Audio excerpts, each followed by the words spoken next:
Isang mapagpalang hapon mga kadivers. Muling bumabalik sa iyong harapan si Fish Diver Vlog na matagal nang nahinto sa pagbablog. Nasa kalahating taon na. Sana hindi po tayo nakalimot mga kadivers. Ngayon muli na naman tayong bumabalik papuntang laot. At ito na ang simula at tuloy-tuloy na ating pagbablog. Sana andyan pa rin kayo. At maraming salamat sa mga sumusuporta sa akin dyan. Sana hindi niyo ako nalimutan. Ayan, abang-abang lang at tayo'y pagdating doon, sabay dive na naman tayo. Eto na tayo at may kalamigan ang tubig talaga. Masakit sa likod, sa sobrang lamig.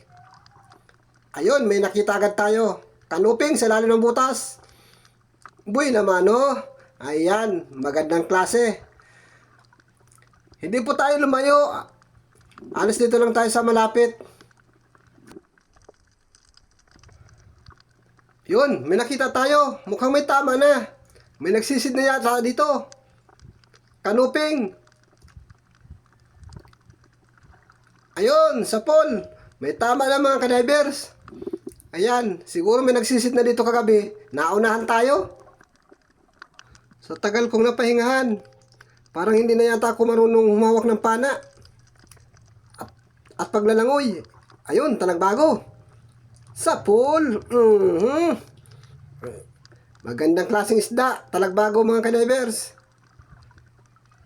Walang kasama. Dapat may kasama ito. Eh talaga matagal na akong hindi nakakapaglangoy. Limot na ako.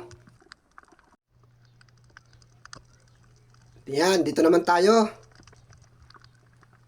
Ayun. Dalawang sulid. Makuha ko sana ang isa. O kaya dalawa. Ayan. Tinamaan. Hindi gumagalaw isa. Oy, nabulabog man. Tumakas na tuloy. Nasaan na? Hanapin natin. Ato. Masang ka.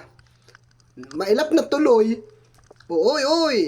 Dito ka. Oh, sala. Walang pag-asang makuha yan. Bahala ka nga sa buhay mo. Nasaan na daw ang mga kasamahan? Yung mga sulid. Ayun, sa ilalim. Kailangan nating dukutin sa ilalim. Ay, mailalim pa. Yun, butit tinamaan. Sayang ito. Ayan, may solid na naman tayo. Kaso parting ng tama. Sana hindi makabunot.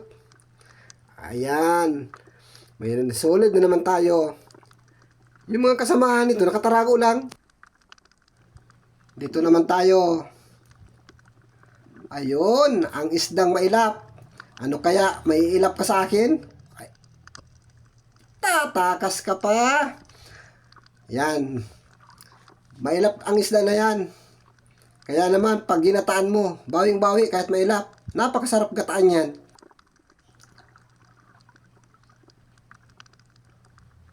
Ito pa, may solid. At may kasamang siga. Sa pulka.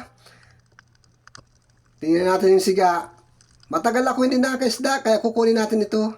Dati hindi naman ako pumapana nito. Ayan mga kadivers. Yun, sa pool. Ay, labit ang tama. Labit. Nakabunot. Hindi natin titigilan yan. Bira lang tayo makatikim ng isda.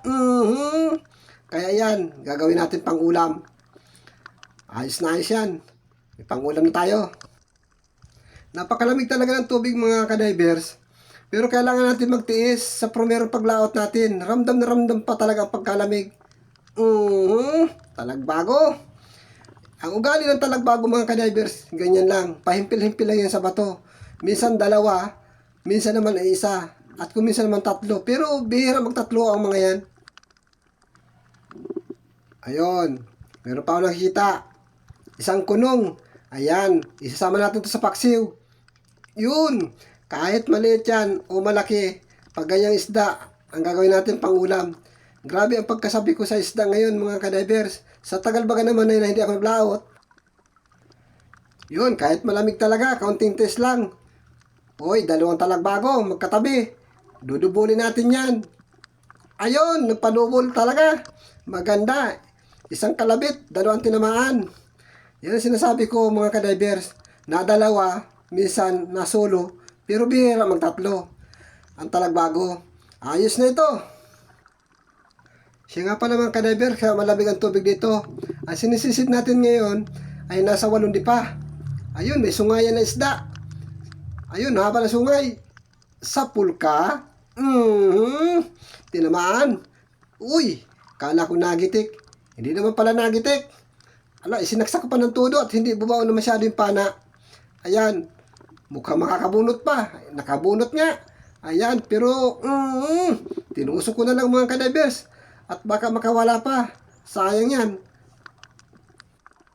Pati pangalan ng isda, limot ko na. Unicorn pala ang tawag doon sa may sungay na isda. At ito naman, ang tawag naman dito, ang matandang isda, timbungan. Sa pulka ngayon. Walang kaimik-imik at tahimik. Buti tinamaan ko. Masyado ako nang gigigil, mga ka-divers. Grabe talaga. Sobrang sarap talaga mamana kahit ikaw ay nilalamig. At ito pa, may nakikita pa akong isang kulambutan, cuttlefish. Yun, ganito pala ang itsura. Sa tagal ng panahon, ngayon naman ako nakakita. Butit hindi ko nalimutan yung kanyang pangalan. Kulambutan or cuttlefish, yung mga ka-divers. May 1 kiluhin lang yan. Silipin natin dito ah. Ayun, mayroon. Surahan. Ang paborito ng lahat, mawala na ang iba. Huwag lang ang surahan na paborito dito sa aming lugar. Yan surahan na yan. Super sarap talaga. Kaya pinag-aagawan yan dito. Dito naman tayo maghanap. Dito mga ka-divers. Ito yung lugar na hindi ko pa napupuntahan. Ayun, Talagbago. Ayan, sa pool. Hindi ako nakakarating dito. Ang pala, mayroon na nakarating dito. Yung unang pag-dive natin sa simula, may tama ng isda. Kumbaga, tira-tira na lang ito sa akin. Matagal akong nawala sa pagbablog dahil meron akong pinagkakabalahan. Ito, sa pool. Ayan mga ka-divers. Gumawa po ako ng kulungan ng baboy. Pinagtrabaho ako ng anak ko. Tinutulungan ko sila sa bago nilang negosyo. Magbababoy daw sila kaya hindi ako nakapag-vlog. Minsan ipapakita ko yung pinagkakaabalahan ko na paggawa ng banglat. At doon din kami titira kung sakali. Gagawa kami ng bahay doon. Talagbago, Palangoy-langoy. Kaya malilipat ako ng bahay. Malapit doon sa ginagawa namin. Ito pa. Ayun, sa pool. Kaya ipapakita ko minsan kung ano yung pinagkaabalahan ko na yun. Bilang pagtulong sa anak, paninimula nila. Kaya ginagawa ko ang lahat ng ito para sa kanila. Pagtulong. Ayun, alatan. Pangalawang alatan. Sa pulka. Yan, pandagdag doon sa ating papaksiwin. Ay, gagataan pala. Yan, nakaalatan na tayo. Pag marami pa dyan, mas maganda. Napakalinaw na ng tubig. Ayun. May isdang nakasilip sa bato. Ay kanuping. Ayan, tinamaan. Hindi tayo pinahirapan mga ka-divers. Ayos na ito. Kahit pa paano, meron na tayong huli. Ganito kalalim ang 8 dipa na sinisisid namin. Ayun. Lapu-lapu. Gitika. Yun.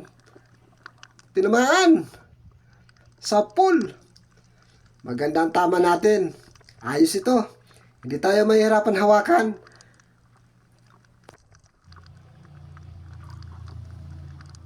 Ayun. May kunong. Yan, may dagdag pang ulam na tayo. Ayan, tinamaan. Tinamaan yung tinik. Nabali yata. Na-stroke. Ay, pag ganyan ng ganyan, ay walang problema. Hindi masyadong malikot.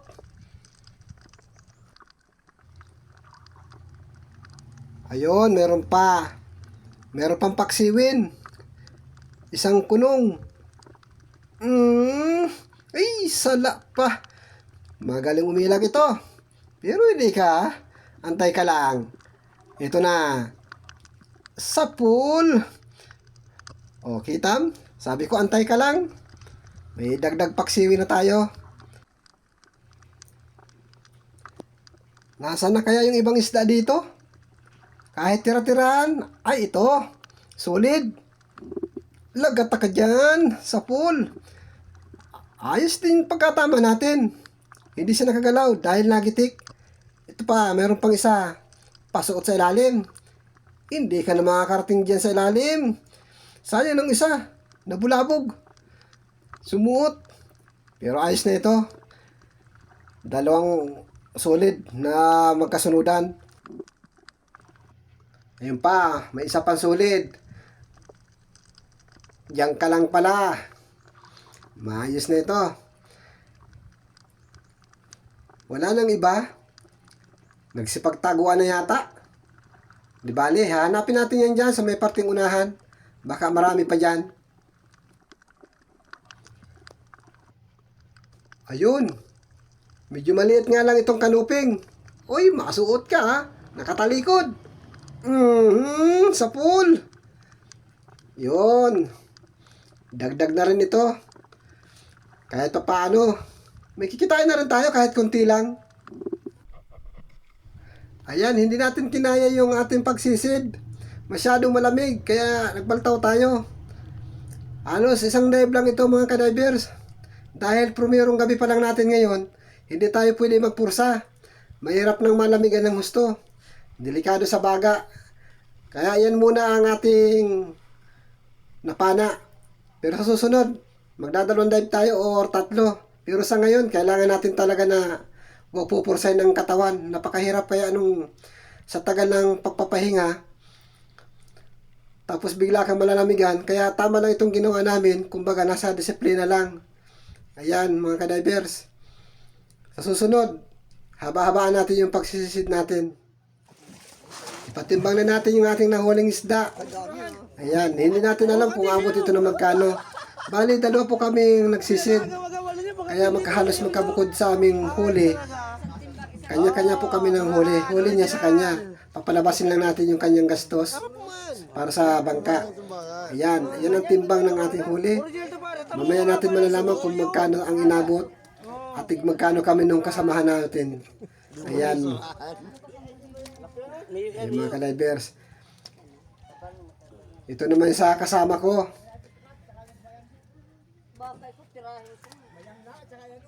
Ayan, medyo maganda-ganda. Kahit pa paano, nakadali siya tayo. Yan, pagkatagal-tagal man talagang walang kalaot-laot. Yung mga tao po na nandito na nag-uusyoso, yan po yung mga naghihingi ng isda. Minsan po binibigyan namin yan kahit pa paano. Hindi naman sila nangawalan. Kahit tig-isa, meron lang naman silang pang-ulam.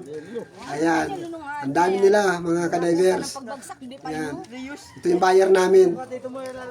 Oh. Nanonood sila pero binibigyan na rin namin kasi alam namin na nag-ano din naman sila ng ulam. Ayan. Hanggang sa muli at susunod natin paglaot. Ito na yung isda natin sa 2 busero. Magkaiwalay nga lang. Ayan. Yan, kay Kuya Mio. Nadalawa po yung pangalan ko dyan. Yung sa taas, dun sa kasama ko. Nalito na yung buyers sa dami ng tao. Yan, maraming salamat sa biyaya ng karagatan. Kahit paano, kumita rin.